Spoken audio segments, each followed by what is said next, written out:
Corona ಆತಂಕ ಇದ್ರೂ ಕೂಡ ವಿಜಯಪುರದಲ್ಲಿ ನಿರ್ಲಕ್ಷ್ಯವನ್ನು ವಹಿಸಲಾಗ್ತಾ ಇದೆ. ವಿಜಯಪುರದ ಜಿಲ್ಲೆಯಲ್ಲಿ ಮಾರ್ಗಸೂಚಿ ಪಾಲನೆಗೆ ಹಿಂದೇಟು ಹಾಕಲಾಗ್ತಾ ಇದೆ. ಮಹಾರಾಷ್ಟ್ರದ ಗಡಿ ಭಾಗದಲ್ಲಿ ಕರೋನಾ ಟೆಸ್ಟ್ಗೆ ಸರ್ಕಾರ ಸೂಚನೆಯನ್ನ ನೀಡಿದೆ. ಸರ್ಕಾರದ ಆದೇಶ ಇದ್ರೂ ಕೂಡ ಗಡಿಯಲ್ಲಿ ಯಾವುದೇ ರೀತಿಯಾದಂತಹ ಕೋವಿಡ್ ಟೆಸ್ಟ್ಗಳನ್ನು ನಡೆಸ್ತಾ ಇಲ್ಲ.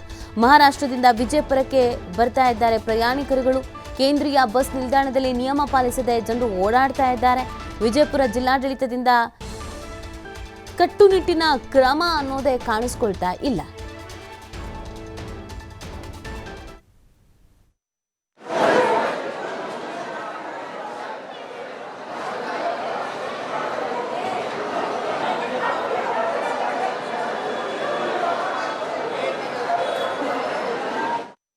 ಈ ಬಗ್ಗೆ ನಮ್ಮ ವಿಜಯಪುರ ಪ್ರತಿನಿಧಿ ಕೇಂದ್ರೀಯ ಬಸ್ ನಿಲ್ದಾಣದಲ್ಲಿ ಒಂದು ವಾಕ್ ಥ್ರೂ ನಡೆಸಿದ್ದಾರೆ, ನೋಡೋಣ ಬನ್ನಿ. JN1 ವೈರಸ್ ಈಗಾಗಲೇ ಸಾಕಷ್ಟು ಸಾಂಕ್ರಾಮಿಕ ಹರಡ್ತಾ ಇರುವ ಹಿನ್ನೆಲೆಯಲ್ಲಿ ವಿಜಯಪುರ ಜಿಲ್ಲೆಯಲ್ಲಿ ಕೂಡ ಸಾಕಷ್ಟು ವ್ಯವಸ್ಥಿತಪೂರ್ವಕವಾಗಿ ಮಾಡ್ತಾ ಇರುವಂಥದ್ದು. ಆದರೆ ಈಗ ಮಹಾರಾಷ್ಟ್ರಕ್ಕೆ ಸಾಕಷ್ಟು 12ಕ್ಕೂ ಹೆಚ್ಚು ಕೋವಿಡ್ ಪ್ರಕರಣಗಳು ಕೂಡ ಕಂಡು ಬಂದಿರುವಂಥದ್ದು ಮತ್ತು ವಿಜಯಪುರದಿಂದ ಮಹಾರಾಷ್ಟ್ರಕ್ಕೆ ಗಡಿ ಭಾಗ ಆಗಿರೋದ್ರಿಂದಾಗಿ ಅತಿ ಹೆಚ್ಚಾಗಿ ಸ್ಟ್ರಿಕ್ಟ್ ಆಗಿ ಮಾಡಲಿಕ್ಕೆ ಜಿಲ್ಲಾಡಳಿತ ವ್ಯವಸ್ಥೆ ಕೂಡ ಮಾಡಬೇಕಾಗಿರುವಂಥದ್ದು. ನಾವೀಗ ವಿಜಯಪುರದ ಕೇಂದ್ರೀಯ ಬಸ್ ನಿಲ್ದಾಣದಲ್ಲಿದ್ದೀವಿ. ನಾವು ನಿಮಗೆ ತೋರಿಸ್ತಾ ಇದ್ದೀವಿ, ತಾವು ಸಹ ಗಮನಿಸ್ಬೋದಾಗಿದೆ.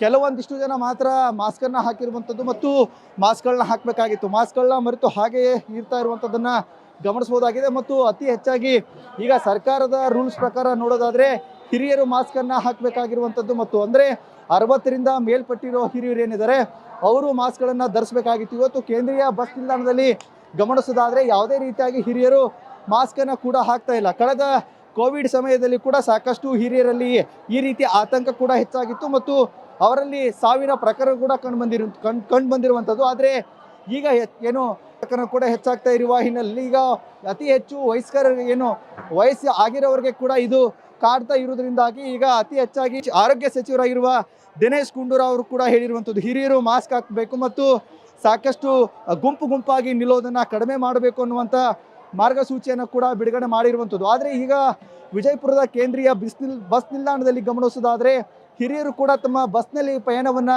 ಬಳಸ್ತಾ ಇದ್ದಾರೆ. ಆದರೆ ಮಾಸ್ಕ್ ಆಗಿರ್ಬೋದು ಅಂತರವನ್ನು ಕಾಯ್ದುಕೊಳ್ತಾ ಇಲ್ಲ ಅಂತಲೇ ಹೇಳ್ಬೋದಾಗಿದೆ. ಮತ್ತು ಇನ್ನು ಈ ಬಸ್ಸಿನಲ್ಲಿ ದಿನಂಪ್ರತಿ ಪ್ರಯಾಣ ಮಾಡುವಂಥ ಪ್ರಯಾಣಿಕರಿಗೂ ಕೂಡ ಮಾರ್ಗಸೂಚಿಯನ್ನು ಇಲ್ಲಿರುವಂಥ KSRTC DC ಅವರು ಕೂಡ ಹೇಳಬೇಕಾಗಿರುವಂಥದ್ದು ಮತ್ತು ಯಾವುದೇ ರೀತಿಯಾಗಿ ನಾಮಫಲಕಗಳನ್ನು ಕೂಡ ಈಗ ಸರ್ಕಾರದಿಂದ ಇವನ್ನೆಲ್ಲವನ್ನ ಸೂಚನೆಯನ್ನು ಕೂಡ ಮಾಡ್ತಾ ಇಲ್ಲ. ಮತ್ತು ದಿನಂಪ್ರತಿ ಅಂದರೆ ಅತಿ ಹೆಚ್ಚಾಗಿ ಕೇಂದ್ರೀಯ ಬಸ್ ನಿಲ್ದಾಣದಲ್ಲಿ ಮಹಿಳೆಯರ ಓಡಾಟ ಕೂಡ ನಡೀತಾ ಇರುವಂಥದ್ದು ಮತ್ತು ಒಂದೇ ಬಸ್ಸಿನಲ್ಲಿ 50 ಜನ ಮಾತ್ರ ಪ್ರಯಾಣವನ್ನು ಮಾಡಬೇಕಾಗಿತ್ತು. ಆದರೆ 50ಕ್ಕೂ ಹೆಚ್ಚು ಜನ ಈ ಬಸ್ನಲ್ಲಿ ಪ್ರಯಾಣ ಮಾಡೋದ್ರಿಂದಾಗಿ ಪ್ರಕರಣಗಳು ಕೂಡ ಜಾಸ್ತಿ ಆಗುವ ಸಾಧ್ಯತೆ ಕೂಡ ಇರುವಂಥದ್ದು. ಆದರೆ ಈಗ ಸದ್ಯದ ಪರಿಸ್ಥಿತಿ ನೋಡೋದಾದರೆ ವಿಜಯಪುರ ಜಿಲ್ಲೆಯಲ್ಲಿ ಯಾವುದೇ ರೀತಿಯಾಗಿ JN1 ಅನ್ನುವಂಥ ಕೋವಿಡ್ ಪ್ರಕರಣಗಳು ಕೂಡ ಕಂಡು ಬಂದಿಲ್ಲ. ಆದರೆ ಈ ರೀತಿಯಾಗಿ ಗುಂಪಾಗಿ ಇರೋದ್ರಿಂದಾಗಿ ಒಂದೇ ಒಂದು ಸೋಂಕು ಉಲ್ಬಣ ಆದ ಸಂದರ್ಭದಲ್ಲಿ ಅತಿ ಹೆಚ್ಚು ಕೋವಿಡ್ ಪ್ರಕರಣಗಳು ಕಾಡುವಂಥ ಪರಿಸ್ಥಿತಿ ಕೂಡ ಇರುವಂಥದ್ದು. ಮತ್ತು ಇನ್ನು ಮಹಾರಾಷ್ಟ್ರ ಏನಿದೆ, ಮಹಾರಾಷ್ಟ್ರದಲ್ಲಿ ಈಗಾಗಲೇ 12ಕ್ಕೂ ಹೆಚ್ಚು ಪ್ರಕರಣಗಳು ಕಂಡು ಬಂದಿರೋದ್ರಿಂದಾಗಿ ಮತ್ತು ವಿಜಯಪುರ ಮತ್ತು ಮಹಾರಾಷ್ಟ್ರ ಗಡಿ ಭಾಗ ಆಗಿರೋದ್ರಿಂದಾಗಿ ವಿಜಯಪುರ ಜಿಲ್ಲಾಡಳಿತ ಕೂಡ ಸಕಲ ಸಿದ್ಧತೆಗಳನ್ನು ಕೂಡ ಮಾಡ್ಕೋಬೇಕಾಗಿರುವಂಥದ್ದು. ಕ್ಯಾಮ್ರಾ ಪರ್ಸನ್ ಚಾಮ್ ಜೊತೆ ಸಿದ್ದು TV5 ವಿಜಯಪುರ.